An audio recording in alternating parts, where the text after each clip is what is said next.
Hello అండి, అందరికీ నమస్తే. సునంద ఛానల్కు స్వాగతం అండి. ఈరోజు మన వీడియోలో అలసంద వడలండి.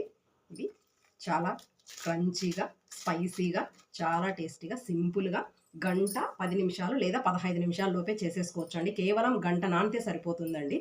అవి ఎలా చేశానో నెక్స్ట్ ప్రాసెస్లోకి వెళ్ళిపోదామండి. ప్రాసెస్లోకి వెళ్ళే ముందు చిన్న రిక్వెస్ట్ అండి, మీరు ఎవరైనా మన ఛానల్ కొత్తగా చూస్తున్నట్లయితే సబ్స్క్రైబ్ చేసుకోండి.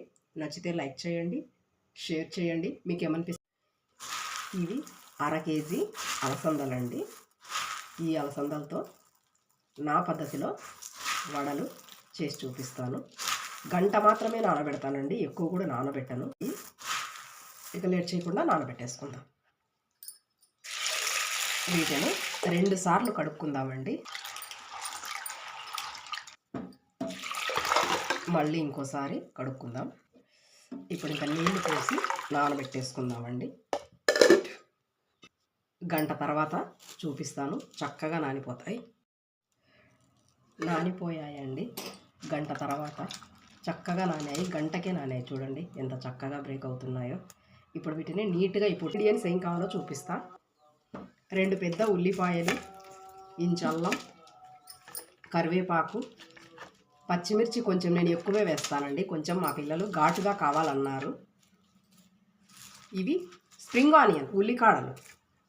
వీటిని కచ్చా పచ్చాగా మిక్సీ కొట్టుకొని ఆ తర్వాత అవి లైట్గా పల్సిచ్చి ఆడించేసుకుందాం పిండి. ఇలా కచ్చా పచ్చాగా కొంచెం బరకగానే అన్నీ మనం గ్రైండ్ చేసుకోవాలండి. మనం వడ తినేటప్పుడు అవి మధ్యలో తగులుతూ ఉంటే చాలా బాగుంటాయి. కాబట్టి ఆనియన్ అయినా పచ్చిమిర్చి అయినా కొంచెం వడ తగిలేలాగే పెట్టాలి. ఇవి పిండి అంతా అయిపోయిన తర్వాత మిక్సీ అది లైట్గా పల్సిచ్చిన తర్వాత అది డైరెక్ట్గా కలిపేస్తానండి. ఇప్పుడు ఇదే మిక్సీ జార్లో ఇలా కొంచెం కొంచెమే వేసుకోవాలండి, ఎక్కువ వేసుకోకూడదు. కొంచెం కొంచెం వేసుకుంటే అది ఫ్రీగా తిరగడానికి బాగుంటుంది. ఇప్పుడు ఇది పల్సిచ్చి చూపిస్తా. ఇలా కొంచెం మనకు బరకగానే ఉంటే వడ తినేటప్పుడు మంచిగా ఉంటుందండి. వేరే దాంట్లోకి ఇంకా ట్రాన్స్ఫర్ చేసేసుకోవడమే. మొత్తం ఇలాగే పల్సాడిచ్చి కలిపేద్దాం. చూసారు కదండి, మొత్తం ఇలా పల్సిచ్చి ఇలా బరకగానే వడలు చాలా బాగుంటాయండి. మీకు కావాలంటే మెత్తగా కూడా ఆడించుకోవచ్చు. మేమైతే ఇలా బరకే ఆడించుకుంటాము. ఇప్పుడు ఇవన్నీ ఇది పచ్చిమిర్చి, అల్లము, ఇవి కరివేపాకు, ఉల్లికాడలు, ఇది ఆనియన్ అండి. మొత్తం ఇలా కొంచెం ఆనియను కొద్దిగా మనం తినేటప్పుడు తగిలితేనే, పంటి కింద పడితేనే చాలా బాగుంటుంది. ఇప్పుడు లైట్గా వంట సోడా వేసుకుందాము. ఉప్పు కూడా వేసుకుందాము. కొంచెం వంట సోడా. మేము కొంచెం ఉప్పు తక్కువగా వేసుకుంటామండి. మీరు రుచి తగ్గట్టు వేసుకోవచ్చు. ఎందుకంటే వెయిట్ లాస్కు ఉప్పు కూడా కొంచెం తక్కువ తింటే బరువు పెరిగే ఛాన్సెస్ తక్కువ ఉంటాయి. కాబట్టి మేము ఎందులోనైనా అన్నంలో కానీ కూరలో కానీ, అసలు రొట్టెలో అయితే, జొన్న రొట్టెలో అయితే మేము అసలు ఉప్పు వేయమండి. కూరలో ఉప్పుతోనే మేము సరిపెడతాము. కాబట్టి మీకు నచ్చిన వాళ్ళు ఎవరైనా ఉంటే తగ్గించుకోండి, లేదంటే మీ రుచికి తగ్గట్లు వేసేసుకోండి.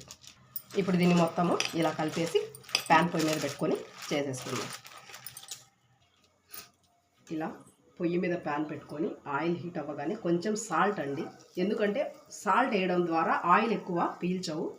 ఇలా ఒక బౌలు బోర్లించి దాని మీద సూపర్ కాగితం వేసేసి ఇలా ఇంకొక బౌల్లో ఇలా కొన్ని నీళ్లు పెట్టి దీన్ని ఇలా తడుపుకుంటూ మనము వడలు చేసుకోగలిగితే చక్కగా లేచి వస్తాయండి.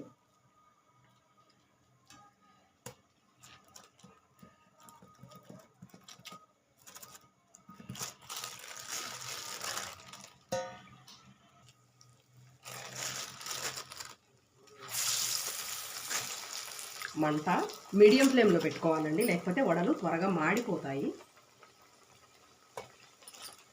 ఇక అన్నీ ఇలాగే మీకు కావాల్సిన సైజులో వేసుకోవచ్చండి. నేను మీడియం సైజులో వేస్తున్నాను. అట్లా చిన్నవి కాదు, అట్లా పెద్దవి కాదు. మీకు ఎలా కావాలన్నా వేసుకోవచ్చు. ఇప్పుడు ఇలా మనం ఒక్కోటి తిరగతిప్పుకుందామండి. చాలా ఈజీగా త్వరగా అయిపోతుందండి. ఒక గంట పప్పు నానడమే లేటు. ఇదంతా జస్ట్ ఒక 10 నిమిషాల్లో అయిపోతుంది. ఈజీగా చేసుకోగలము. ఇలా ఒక్కొక్కటి కాలిన ప్రతిదీ ఇలా కొంచెం అటు సైడు ఇటు సైడు బ్రౌన్ కలర్ వచ్చేలాగా మనం మంచిగా ఇలా పక్కన ప్లేట్ పెట్టేసుకొని ఒక టిష్యూ పేపర్ వేసేసుకొని తీసేసుకోవడమే. చూసారు కదండి, చక్కగా అయిపోయాయి. చాలా క్రంచీగా కూడా ఉంటాయండి. క్రంచీగా, స్పైసీగా, టేస్టీగా ఉంటాయి. టమాటా సాస్తో తినేయచ్చు. ఇవి ఆల్రెడీ స్పైసీగా ఉన్నాయి కాబట్టి నేను ఎర్రకారం చేయలేదు. మీకు నచ్చితే ఎర్రకారం చేసుకొని తినేయచ్చు. ఇదండి, ఈ వీడియో మీకు నచ్చినట్లయితే లైక్ చేయండి, షేర్ చేయండి. మీకు ఏమనిపిస్తుంది కామెంట్ చేయండి. Thanks for watching.